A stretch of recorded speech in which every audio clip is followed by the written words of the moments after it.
Ali o título da minha fala é Marcias contra Apolo, Mito e Composição.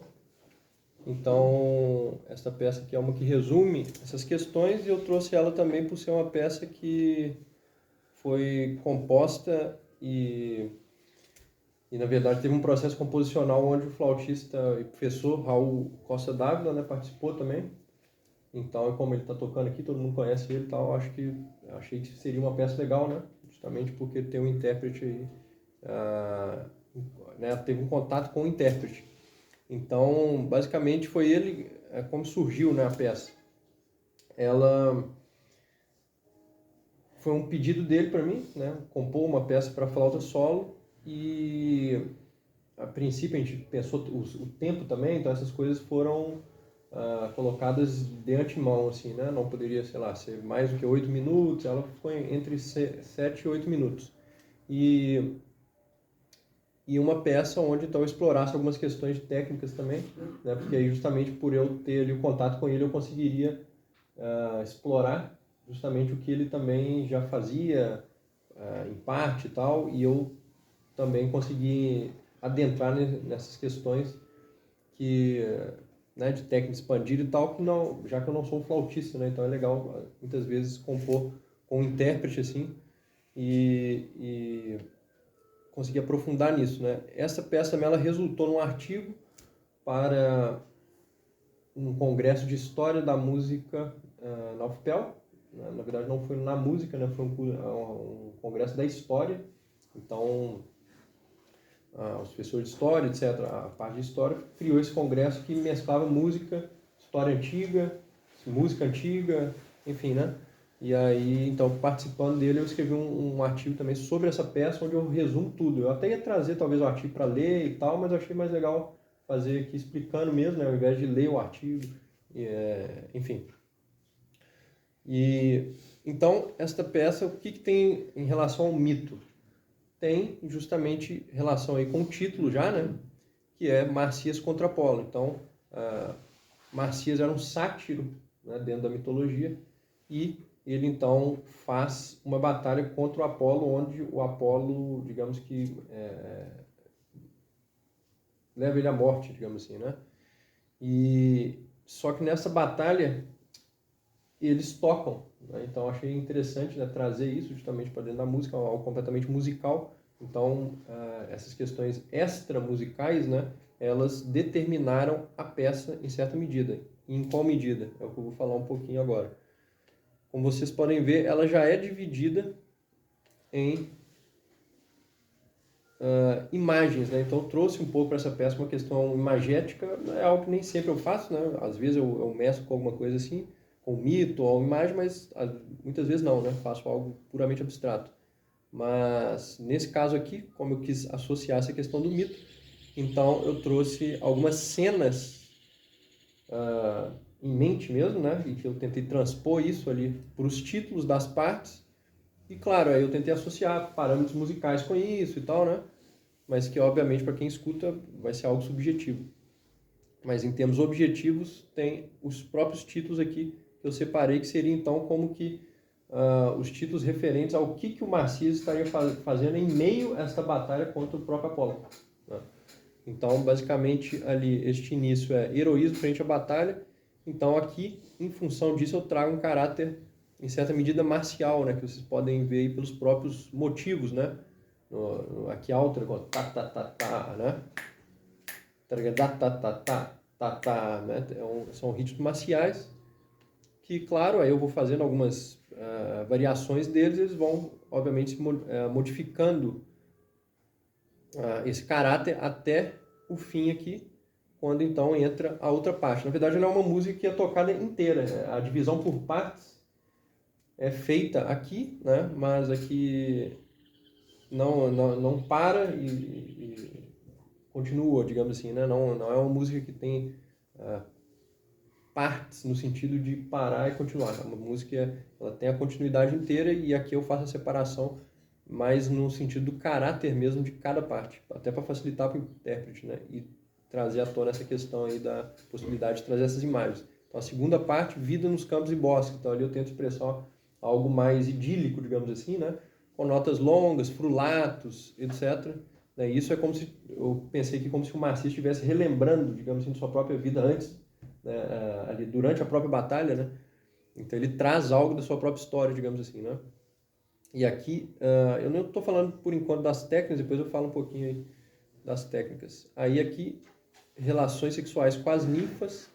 Aqui é essa questão dentro do próprio mito, né? Tem isso do Marcias. Então eu trago isso também da vida dele. Parte aqui não é apenas as questões da batalha, mas como se ele tivesse em meio à batalha e se expressando a partir das suas próprias experiências. É como a gente faz um pouco enquanto músicos, né? Ou seja, a gente não vai tocar ali e toca algo completamente fora das nossas questões e experiências de vida. A gente traz algo que está ali dentro, né? Então, inclusive, parte da fala dele é um pouco sobre isso, né? Ou seja, na hora de fazer a pesquisa, a gente vai trazer algo nosso, né? Obviamente. A quarta parte, cortejo de Dionísio. Então, como ele era um sátiro que seguia o Dionísio, né? Eu fiz questão de trazer isso também, que eu acho interessante dentro do mito, né, do Marcias. E aqui já é algo mais, como é cortejo, né? Algo mais carnavalesco, entre aspas. E eu trago, então, ritmos aqui que sejam mais, não dançantes, né? Mas que tenha algo mais, que a gente pode dizer, swingar, digamos assim, né? Então, por aqui vocês podem ver que né, essa parte inteira é baseada em semicolcheias e em ritmos que sugerem, pelo menos, esse caráter, né? E, por fim, aí, como ele não vence o Apolo, né? Então, eu coloco a última parte, que é a mortalidade. E aqui é um caráter muito mais... que denota algo mais fúnebre, né? Então, eu não trouxe o áudio, tá? Porque eu achei que o tempo ia ser curto. E só ela é 8 minutos, então não sei, não ia adiantar muito, assim, né? Ia picotar ela toda por partes, assim. Ia ficar muito pequeno, então preferi pela partitura mesmo. Então, essa é a primeira parte que eu queria falar sobre aí justamente a questão da relação entre o mito e as partes internas à composição, né? Agora, como que eu separei um pouco... Quanto tempo tem, James? Tem 2 minutos e meio. Tá. Então, já em termos aí composicionais, né? Então, eu separei...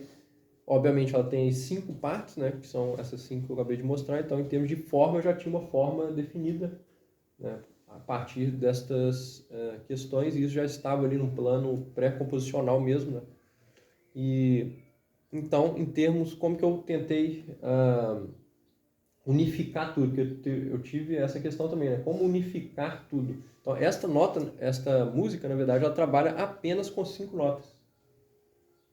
Tá? E isso é uma coisa que eu nunca tinha feito e que explorei aqui. Ou seja, eu tinha 5 notas musicais e tinha então que construir algo em cima disso. Então, para cada parte, o que eu fiz? Eu explorei motivos ligados às partes, para definir melhor as partes. Certo? Então, para cada parte, eu elenquei alguns motivos específicos, né? E, inclusive, estava falando isso na aula do Cunha, né? Que essa questão motívica, para mim, enfim, nas minhas composições, geralmente é algo que é parte, né? Ativa aí dentro, e essa aqui também é uma coisa clara nesse sentido. Ou seja, para cada parte, eu explorei determinados motivos e variações oriundas deles. E o todo é unido pela questão de que as notas não mudam. Né? E aí ficou o desafio justamente a fazer algo interessante com as mesmas notas. Né? Claro que eu poderia usar elas em oitavas distintas e daí em diante. Né? Então isso aí foi bastante explorado. E então nessa primeira parte, né, os motivos principais basicamente são esses que eu já tinha falado de marciais e tal.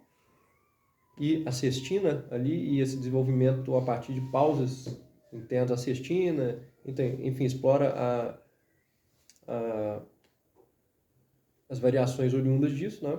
A segunda parte, como eu tinha falado, de mais notas longas, mais frulato, algumas questões também de harmônicos e as questões de dinâmica também. Cada uma eu explorei de uma maneira, né? Por exemplo, esse crescendos aqui não existia na outra, esse forte piano também não tinha antes. Então, várias questões dinâmicas foram colocadas internas a cada parte específica, justamente para caracterizá-la ainda mais, né?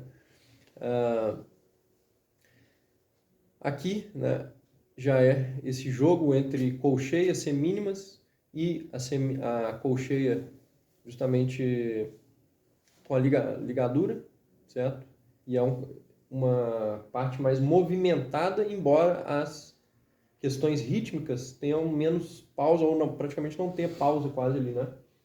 Comparado àquelas outras partes, ou a próxima parte que vem, que é o cortejo de Dionísio, que é justamente o contrário, né? Muito mais rítmica no sentido da exploração aí de pausas e tal, né?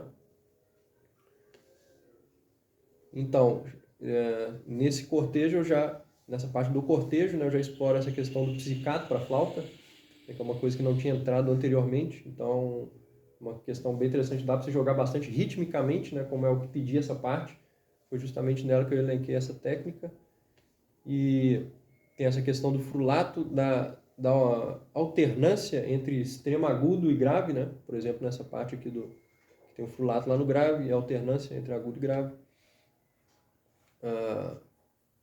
A acentuação aqui se faz presente muito mais que em todas as outras partes, né? Como vocês podem ver aqui, bastante acento. Então foi uma das coisas que eu fiz para caracterizar mais isso. Aqui também a questão de staccato, muito mais presente que nas outras partes, né? Já que o staccato dá essa ideia um pouco mais rítmica também. E por fim, nessa questão aqui da mortalidade, essa parte, né, aí relativa à mortalidade, para tentar esse caráter mais sereno daí em diante, trabalhei com notas longas, né, e um andamento bem mais lento do que o anterior. E aqui eu retomo alguns motivos iniciais, lá da marcha, né? Esse motivo parece um pouco com o da marcha. Então, justamente para dar a ligação entre o início e o fim, e assim fechar a questão da forma total. Basicamente é isso. Assim, poderia falar muito mais dela, né? No artigo mesmo exploro várias coisas. Aí quem quiser também depois me pede que eu mando o artigo já completo, onde eu estou explicando isso ali muito mais, de modo mais, enfim, coeso, né? Mas na escrita fica mais tranquilo, assim, né? Tem mais tempo para explorar todos esses detalhes, né? Mas basicamente é isso, pessoal. Espero que tenham gostado e, né, quem quiser escutar e tal, ou ler o artigo, é só me pedir depois que eu envio. Tem que botar no teu canal lá. Essa eu não editei, eu tenho que fazer uma edição dela ali, tal, do vídeo, né? O Raul já tocaram várias vezes, assim, ó, umas 10 vezes, eu acho, em vários lugares, assim, diferentes. Então, tem algumas gravações, né? Algumas não ficaram tão boas, assim, em termos de acústica e tal, mas uma delas eu acho que ficou legal, eu vou tentar dar uma editada para colocar.